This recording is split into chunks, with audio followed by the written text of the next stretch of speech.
الحمدللہ والصلاة والسلام علی رسول اللہ اما بعد فاعوذ باللہ من الشیطان الرجیم بسم اللہ الرحمن الرحیم۔ آج ہم سورہ بقرہ کا دوسرا درس شروع کریں گے۔ آج عملاً ہمارا تیسرا درس ہے۔ پہلے ہم نے سورہ فاتحہ کے اوپر گفتگو کی، پھر اس کے بعد سورہ بقرہ کا تفصیلی تعارف اور اس کا تاریخی پس منظر بیان کیا۔ آج انشاءاللہ ہم سورہ بقرہ کی آیت نمبر 1 سے 5 تک ترجمہ اور اس کی تفہیم کریں گے۔ تو مجھے امید ہے کہ آپ اس کو آخر تک پوری توجہ کے ساتھ سنیں گے اور اس کو سمجھنے کی کوشش کریں گے۔ سب سے پہلے میں ان آیات کی تلاوت کرتا ہوں۔ اعوذ باللہ من الشیطان الرجیم، بسم اللہ الرحمن الرحیم، الف لام میم، ذالک الکتاب لا ریب فیہ ہدی للمتقین الذین یؤمنون بالغیب ویقیمون الصلاة ومما رزقناہم ينفقون والذین یؤمنون بما أنزل إلیک وما أنزل من قبلک وبالآخرة هم يوقنون أولئك على هدى من ربهم وأولئك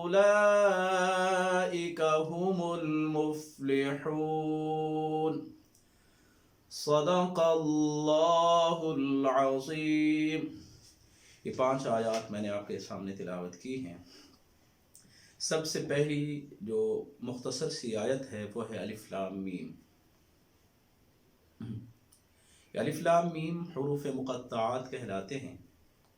قرآن مجید کی بعض صورتوں کے آغاز میں یہ آئے ہیں، اور جس زمانے میں قرآن مجید نازل ہوا ہے اس دور کے یہ اسالیب بیان میں سے ہیں۔ شعراء اور خطبہ ان اسالیب کو استعمال کرتے تھے، اور آپ روایات کے اندر، تاریخ میں، سیرت کی کتابوں میں، تفاسیر میں دیکھیں تو حروف مقطعات کی وضاحت نہیں ہے۔ اس سے پتہ چلتا ہے کہ اس دور کے اندر ان کا استعمال انتہائی عام تھا اور ہر بندہ اس کو سمجھتا تھا، جس کی وجہ سے کسی نے ان کی وضاحت کے لیے، ان کو سمجھنے کے لیے، ان کی تفہیم کے لیے کہیں کوئی سوال نہیں کیا، اور لہذا اس کے سمجھنے کے لیے ضروری نہیں ہے کہ جو شخص اس کو نہیں سمجھے گا وہ قرآن پاک کو نہیں سمجھ پائے گا، یا اس کے لیے اس کا قرآن پاک کو سمجھنے کے لیے اس کا سمجھنا انتہائی ضروری ہے۔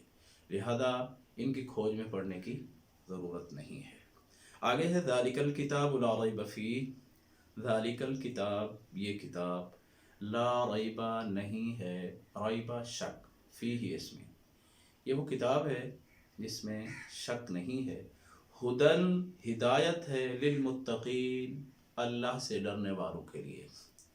یہ اللہ کی کتاب ہے جس میں کوئی شک نہیں ہے، ہدایت ہے اللہ سے ڈرنے والوں کے لیے۔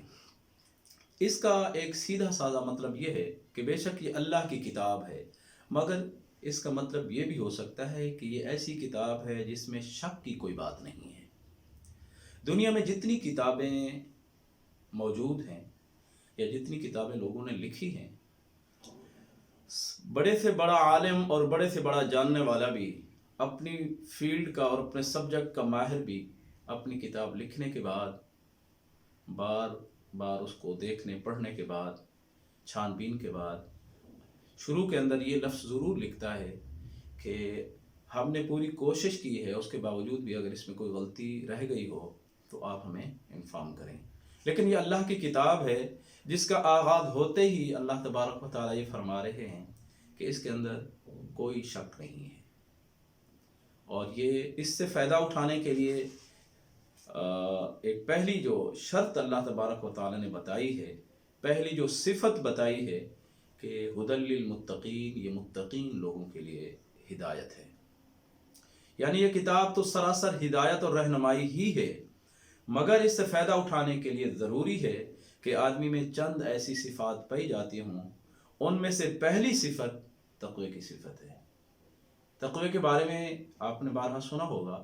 تقوی کی تعریف کے حوالے سے جو دو صحابہ نے آپس میں ڈسکس کرتے ہوئے یہ بات بتائی کہ ایک صحابی نے پوچھا کہ تقوی کیا ہے؟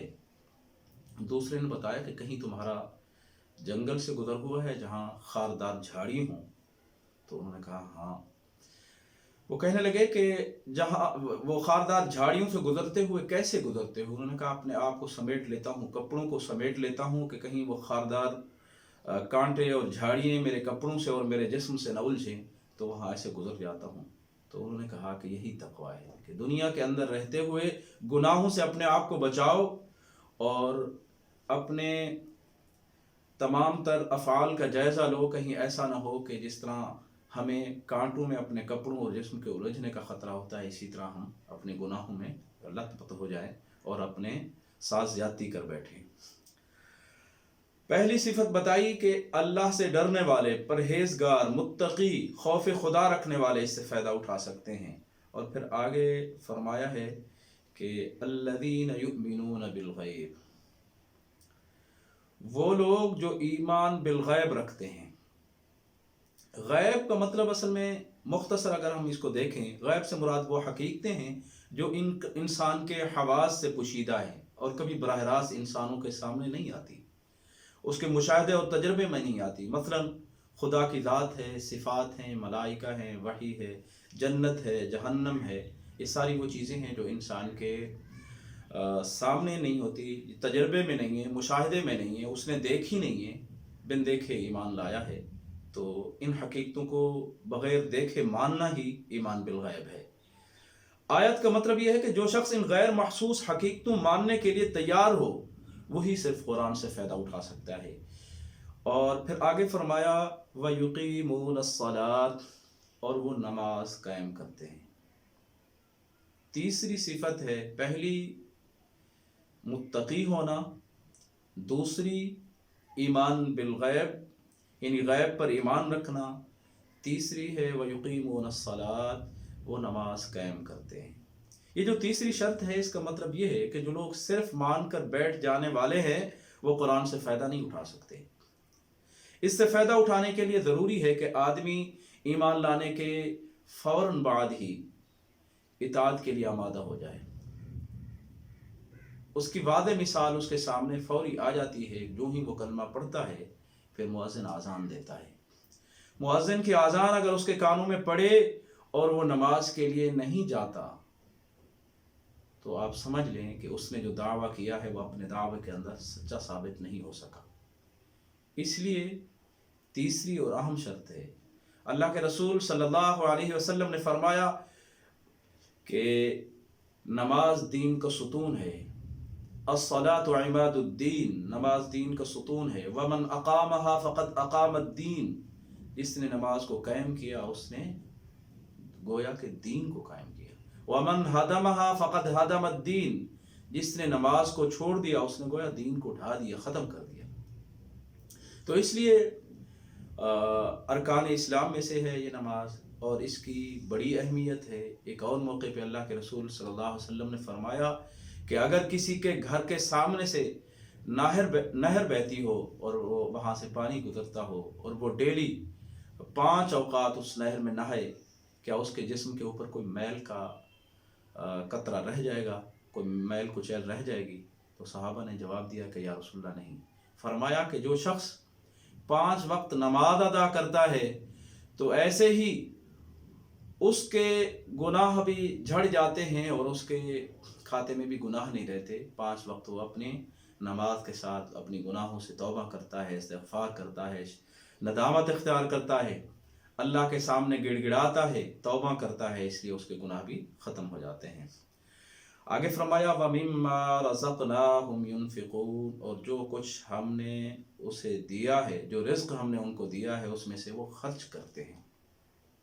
یعنی یہ قرآن کی رہنمائی سے فائدہ اٹھانے کے لیے یہ چوتھی شرط ہے کہ آدمی تنگ دل نہ ہو، زر پرست نہ ہو، مال پرست نہ ہو، اس کے اندر سخاوت کا جذبہ ہو، جو کچھ اللہ نے اسے دیا ہے، جو مال اللہ نے دیا ہے، خدا اور بندوں کے حقوق جو اس کے اندر مقرر ہوئے ہیں انہیں ادا کرنے کے لیے وہ تیار ہو، جس چیز پر ایمان لایا ہے اس کی خاطر مالی قربانی دینے کے لیے تیار ہو، اپنی جان کے ساتھ اپنی مال کی قربانی بھی دینا اس کے ذہن کے اندر ہو اور وہ اس کے لیے تیار رہے۔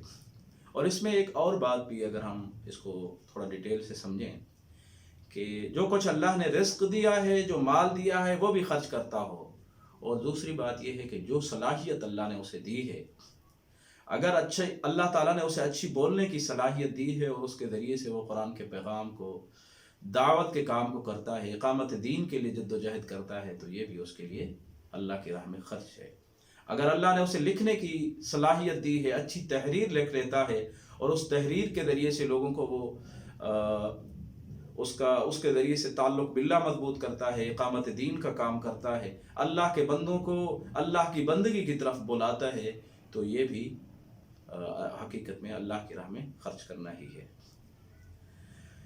تیسری آیت ہے، اللہ فرماتا ہے وَالَّذِينَ يُؤْمِنُونَ بِمَا أُنزِلَ إِلَيْكَ، اور جو کتاب تم پر نازل کی گئی یعنی قرآن مجید، وَمَا أُنزِلَ مِن قَبْلِكَ، اور جو کتابیں آپ سے پہلے، تم سے پہلے نازل کی گئی تھی، ان سب پر وہ ایمان لاتے ہیں، وَبِالْآخِرَةِ هُمْ يُوقِنُونَ، اور آخرت پر بھی یقین رکھتے ہیں۔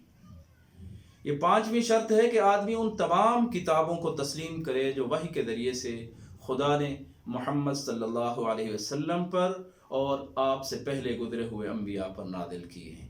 اس شرط کی بنا پر قرآن کی ہدایت کا دروازہ ان سب لوگوں پر بند ہے جو سرے سے اس ضرورت کو محسوس ہی نہیں کرتے، جو خود اپنے نظریات کے تحت زندگی گزارنا چاہتے ہیں، جو خود اپنی من گھڑت قوانین کے ذریعے سے دنیا کے نظام کو چلانا چاہتے ہیں، وہ اس کتاب سے فائدہ نہیں اٹھا سکتے۔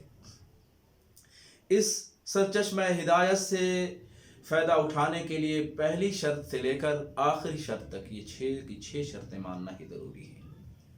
آگے فرمایا وَبِالْآخِرَةِ هُمْ يُوقِنُونَ، وہ آخرت پر یقین رکھتے ہیں، یہ چھٹی اور آخری شرط ہے، اور یہ جامع لفظ ہے جس کا اطلاق بہت سے عقائد کے مجموعے پر ہوتا ہے۔ اس میں پہلی بات یہ ہے کہ انسان اس دنیا میں غیر ذمہ دار نہیں ہے، بلکہ اپنے تمام اعمال کے لیے خدا کے ہاں جواب دہ ہے۔ اور اس میں دوسری بات یہ ہے کہ دنیا کا موجودہ نظام ابدی اور ہمیشہ کے لیے نہیں ہے، بلکہ ایک وقت پر جسے صرف خدا جانتا ہے اس کا ختم ہو جائے گا، یہ بالکل ختم ہو جائے گا۔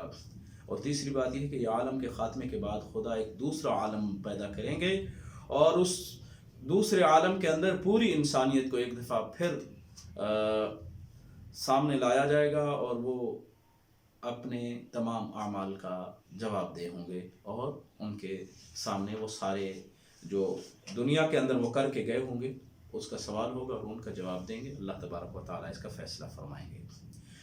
اور پھر چوتھی بات یہ ہے کہ خدا کے اس فیصلے کی روح سے جو لوگ نیک قرار پائیں گے وہ جنت میں جائیں گے، اور جو لوگ بد ٹھہریں گے وہ دوزخ میں ڈالے جائیں گے۔ اور اسی طرح جو پانچویں بات ہے وہ یہ کامیابی اور ناکامی کا اصل معیار اس وقت کا وہ فیصلہ ہوگا کہ یہ جنتی ہے یا جہنمی ہے۔ دنیا کے اندر جو کچھ اس نے کیا ہے وہ اس کے لیے کامیابی کا ذریعہ بنا ہے یا ناکامی کا۔ دنیا کے اندر جو کچھ یہ کر کے آیا ہے اس کے ذریعے سے اس کی بخشش ممکن ہے یا نہیں۔ تو اس وقت جو لوگ نیک قرار پائیں گے وہ جنت میں جائیں گے، جو لوگ دنیا کے اندر اپنی منمانی کرتے رہے اور دنیا کے اندر عیاشی کے اندر اور بدمستی کے اندر مصروف رہے وہ جہنم میں جائیں گے۔